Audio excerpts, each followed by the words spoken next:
Metre. तो अब मैं स्पीड निकालूंगी कि मैं किस स्पीड से चलूँ कि मैं सागर पाली अपनी डेस्टिनी पे एकदम कंफर्म पहुंच जाऊँ। तो अब मैं क्या करूँगी, इसको फटाक से निकाल दूंगी, 1 किलोमीटर पर मिनट। तो अब हर मिनट मुझे 1 किलोमीटर ट्रैक करना होगा, मैं आराम से 8 किलोमीटर 8 मिनट में पहुंच जाऊंगी। बस यही है हमारा स्पीड। अब एक बात बताओ कि क्या डिस्टेंस पता है कौन सी क्वांटिटी होती है? स्केलर होती है। Displacement vector. अब जब डिस्टेंस ही हमारी स्केलर हो जाएगी तो स्केलर क्वांटिटी यानी स्पीड। अब स्पीड में हमें कोई डायरेक्शन तो देखना नहीं है, हमें एक डिस्टेंस पहुंचना है, आराम से पहुंच जाएंगे। इतना डिस्टेंस हमें कवर करना है, हम कर लेंगे। तो 8 किलोमीटर हमें 1 मिनट में कवर करना है, हमने कर लिया। ठीक है, तो हम क्या करेंगे कि स्केलर क्वांटिटी, तो इसमें हमें कोई डायरेक्शन की जरूरत तो पड़ नहीं रही है, हमें तो सिर्फ क्या जरूरत पड़ रही है, हमारे मैग्नीट्यूड की, हमारी न्यूमेरिकल वैल्यू की। तो स्पीड हमारी क्या हो जाएगी, स्केलर क्वांटिटी हो जाएगी। एक इसको याद करने का सबसे बेस्ट तरीका है कि S for speed and S for scalar. आराम से इसको याद करिए, S stands for speed and S stands for scalar. इसका मतलब स्पीड हमेशा स्केलर क्वांटिटी होगी। वेलोसिटी पे आ जाए तो डिस्टेंस स्केलर है तो भी मान सकते हैं कि स्पीड स्केलर है, डिस्प्लेसमेंट वेक्टर है। तो वेलोसिटी क्या होती है, लगभग स्पीड ही की तरह है, बस हम कितना डिस्प्लेसमेंट कर रहे हैं पर यूनिट टाइम में। देखो, अगर हम कोई डिस्टेंस ट्रेवल कर रहे हैं तो स्मार्टर वे में ट्रेवल करें। ठीक है, मैग्नीट्यूड के साथ साथ डायरेक्शन का यूज करें। अब मुझे मान लो कि यहाँ से सागर पाली पहुंचने के लिए 2 रास्ते हैं, एक ये वाला रास्ता है, ठीक है, सेम ये वाला रास्ता है। ठीक है, ये 2 रास्ते हैं, ये थोड़ा कर्व टाइप रास्ता है ऐसे, और ये स्ट्रेट रास्ता है। तो अब मुझे जल्दी पहुंचना है तो ऑब्वियस सी बात है कि मैं कर्व और टेढ़े मेढ़े और अनइक्वल रास्ते से तो ट्रैवल करने वाली नहीं हूँ। मैं तो क्या करूँगी, स्ट्रेट रास्ते से ट्रैवल करूँगी, जितना जल्दी पहुँचना होगा पहुँचूंगी। तो बस वही है वेलोसिटी, यानी कि डिस्प्लेसमेंट पर यूनिट टाइम में कितना डिस्प्लेसमेंट कर रहे हैं, कि हम पर्टिकुलर टाइम में डिस्टेंस कवर कर रहे हैं, द शॉर्टेस्ट डिस्टेंस, वही हमारी क्या होती है, वेलोसिटी होती है। कि वेलोसिटी हमारी क्या है, कितना स्मार्ट वर्क कर रहा है। V stands for vector and V stands for velocity and displacement, you know obvious it's velocity, sorry it's vector quantity. So displacement stands for what, the shortest path, and displacement per unit time stands for velocity, and V stands for vector and V stands for velocity, both are same, it's easy to learn, बहुत आसान है vector velocity, बहुत ज़्यादा। तो क्या हुआ कि displacement per unit time हमारी क्या हो जाएगी, वेक्टर क्वांटिटी हो जाएगी। बहुत इजी टॉपिक था, समझ में आया, डिस्टेंस पर यूनिट टाइम और डिस्प्लेसमेंट पर यूनिट टाइम। अब हाँ, इसमें डायरेक्शन की जरूरत नहीं है, इसमें डायरेक्शन की जरूरत है, मैग्नीट्यूड दोनों में रेडी है।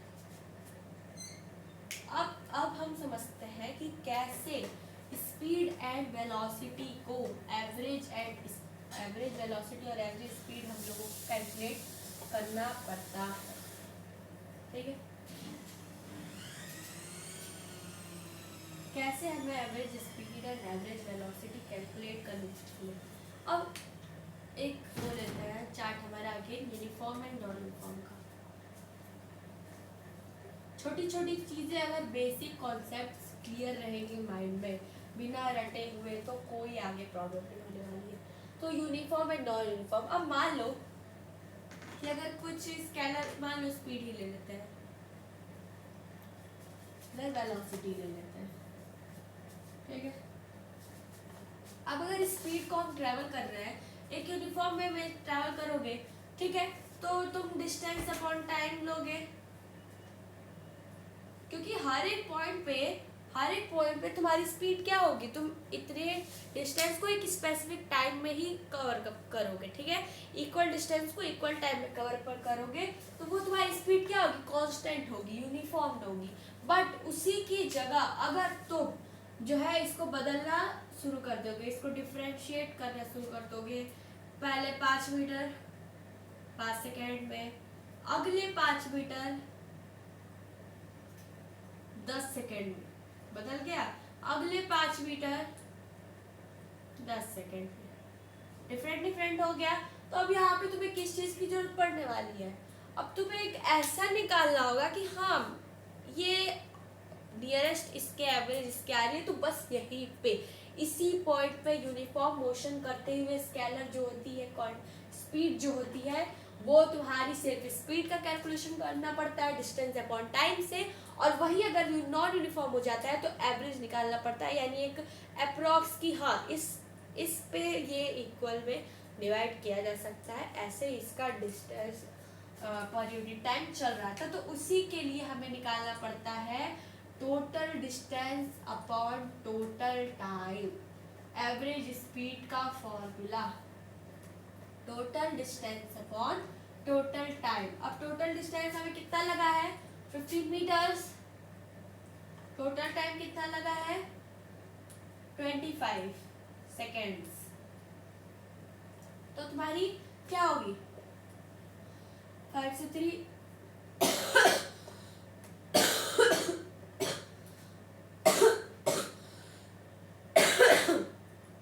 ठीक है, इसको डिवाइड करते हैं।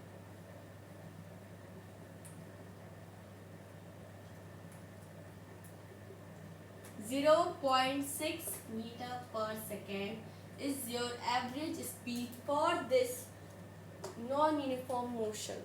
ठीक है, तो ये अप्रॉक्स निकालना पड़ता है कि इतने मीटर पर सेकेंड तुम्हें लगभग चाहिए ताकि तो ऐसे कवर अप करो। बट अगर तुम स्पीड को यूनिफॉर्म वे में रखते हो, एक फॉर्मल वे में रखते हो, तो उसके लिए तुम्हें ये चीज़ों की जरूरत नहीं पड़ती है, बिकॉज कि तुम्हारा जो total distance upon total time है वो ऑलवेज कांस्टेंट होता है, लाइक होता है, फॉर्मल होता है। यूनिफॉर्म यानी सबको इक्वल समझता है, ये इक्वल रहता है जैसे स्कूल में। नॉन यूनिफॉर्म यानी कोई जींस पहन के आ गया, कोई कोट पहन के आ गया, तो कोई कुछ पहन के आया। जो गरीब का बच्चा है, गरीब तो उसके पास कपड़े नहीं है अगर, तो ऐसे पहन के आ गया। अमीर का बच्चा है तो बहुत हाई फाई सोने के कपड़े बनवा के चला आ रहा है स्कूल, कोई इज्जत ही नहीं है, कोई क्वालिटी ही नहीं है। तो हमारे समाज में कोई क्वालिटी ही नहीं बनी रहेगी। तो इसीलिए यूनिफॉर्म एंड नॉन यूनिफॉर्म यानी यूनिफॉर्म बनाया गया था एज वेल एज एक फॉर्मल वे यूनिफॉर्म वे में मोशन, एंड एक informal way and non uniform way में मोशन की ये क्लासिफिकेशन एंड एवरेज का करने का क्यों करना पड़ता है, कैसे करना पड़ता है, इसका एक होल डेफिनेशन था। अब हमेशा ये दिमाग में बैठा रहेगा। अब आते हैं वेलोसिटी के पास। वेलोसिटी क्या? Displacement per unit time. ठीक है, डिस्प्लेसमेंट पर यूनिट टाइम होता है। अब एक चीज हमेशा ध्यान में रखिएगा कि अगर कभी भी मोशन स्ट्रेट पाथ पे हो रहा है तो हमेशा डिस्टेंस जो होगी वो डिस्प्लेसमेंट के इक्वल होगी, क्योंकि शॉर्टेस्ट पाथ तो स्ट्रेट ही पाथ होगा। अगर हम ऐसे करके जाएंगे तो ये लॉन्ग पाथ बनेगा, और डिस्टेंस भी क्या है, यही है, तो डिस्प्लेसमेंट और डिस्टेंस इक्वल हो जाएगी। ठीक है, इस केस में हमारा दोनों चीज इक्वल हो जाता है।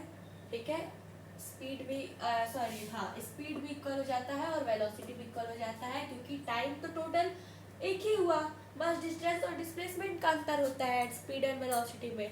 बट जब एवरेज स्पीड या एवरेज वेलोसिटी की बात आ जाती है तो भी total distance upon total displacement, ये भी टोटल डिस्प्लेसमेंट टाइम ही होना। देखो वेलोसिटी, एवरेज वेलोसिटी का फॉर्मूला होता है initial velocity plus final velocity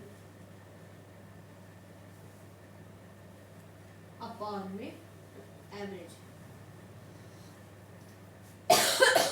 तो जब ये चीज़ें इक्वल हो जाती है तो कहीं ना कहीं स्पीड और वेलोसिटी इक्वल हो जाती है। एनसीईआरटी के क्वेश्चन है एक जिसमें बच्चों को बहुत कंफ्यूजन होता है, वो क्वेश्चन का भी सॉल्यूशंस इंडेक्स क्वेश्चंस के जो बुक में दिया है वो हम बाद में देखेंगे, चैप्टर पढ़ने के बाद कुछ टॉपिक्स, और फिर देन हम लोग अपना चैप्टर आगे कवर अप करेंगे।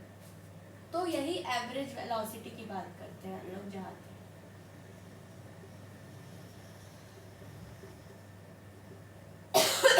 अब एवरेज वेलोसिटी कहाँ पड़ जाती है भाई, अब एक बात बताओ, अगर तुम यूनिफॉर्म वे में मोशन करोगे तो डिस्प्लेसमेंट तुम्हारी क्या होगी, इक्वल ही होगी।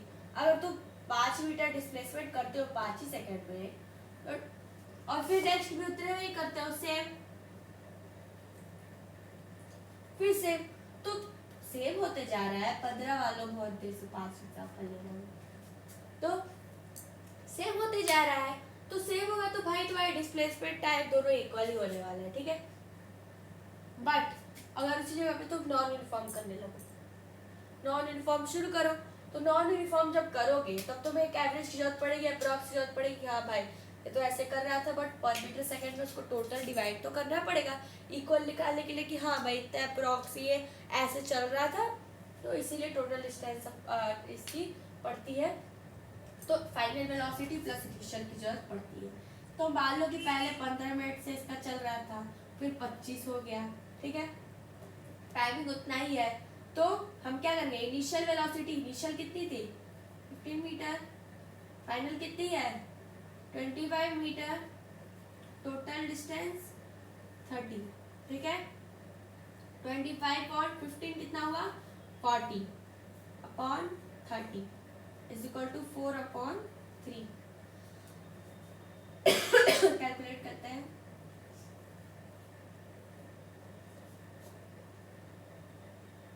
पहले 1 होगा,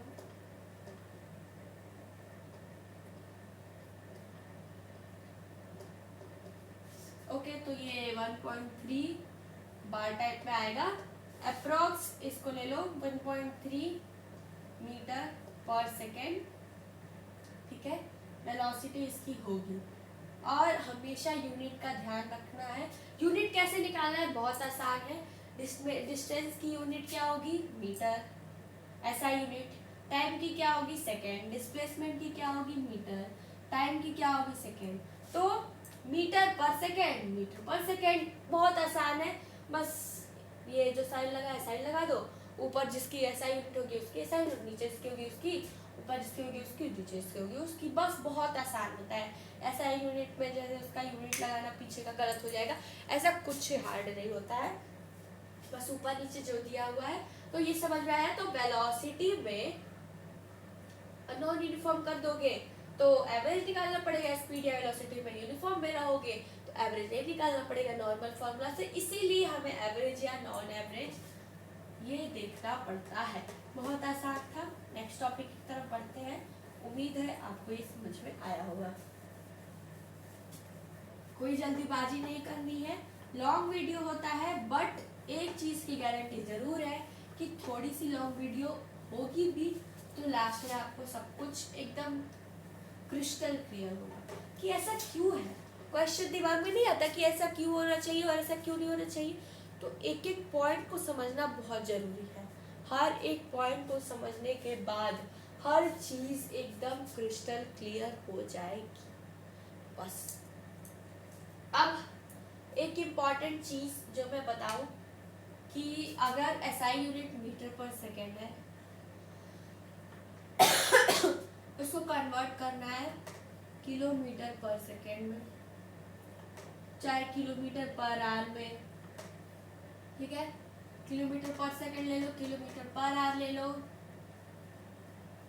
किसी चीज में कन्वर्ट करना है, मीटर पर आवर में कन्वर्ट करना है, ठीक है। मीटर पर सेकेंड तो ऑलरेडी है ही, अब किलोमीटर पर आवर को ले लो, मीटर पर आवर, ठीक है।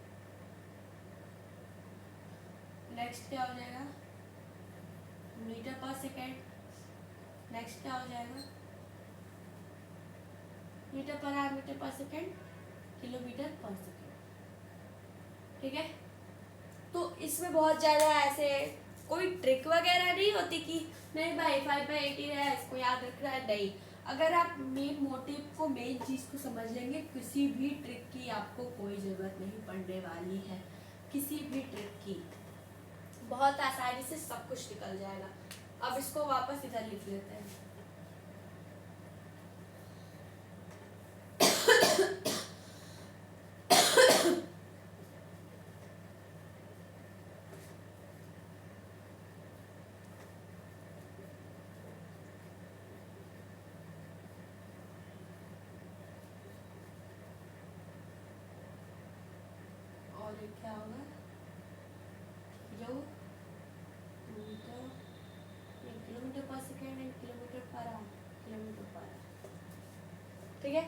ये तीन तीन चीज़ें।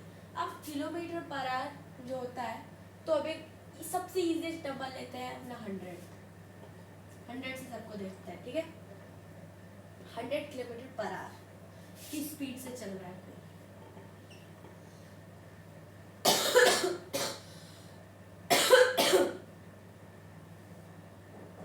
एक घंटे में, ठीक है। मीटर पर आवर में कन्वर्ट करना है, इसमें कन्वर्ट करना है मीटर पर आवर। तो एक चीज हमेशा समझ लो